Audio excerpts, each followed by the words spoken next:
Yoldan azlaşanlar üçün dua dile. Gökdəki Atam, sen tarixin Xudayı ve dünyanın əhli halklarını, medeniyetlerini, maşqalalarını ve dillerini sen yarattın. Şonun için hem onların her biri tarafından sen ibadet edilmeye münasipsin. Sen gaharlanmakta hayal, rihimdarlıkta dolu ve söye baysın. Hudaýyň ogly İsa Mesih tutuş älem jahan sen arkaly yaratyldy.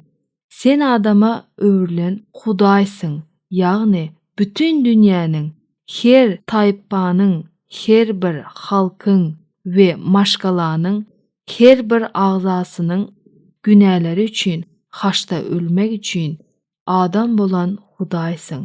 Sen rehimdar we hakykatsyň. Mukaddes ruh, sen bize bütün dünyada hoş habary wagyz etmek üçin güç berýän, kuwat berýän, batyrlyk we çydamlyk berýän Hudaýsyň. İsany beýiltmek üçin ejir çekenimizde sen bize teselli berersiň.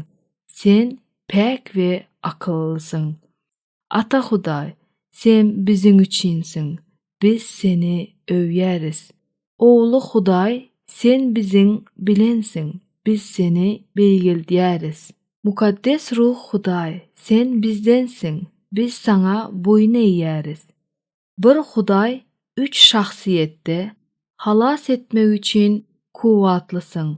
Bütün dünýäde hoş habary her taýpa we halka wagyz etmek üçin kiçigöwli çağalaryň bolan bizi dilek etmekde ulan. Seniň üçin görgü görenimizde biziň bilen bol we hemmämizi gökdäki öýümüze alyp gitmek üçin güç kuwat bilen gaýdyp geleningde ýakyn günlerde äşkär boljak şöhrat üçin biziň bilen bol.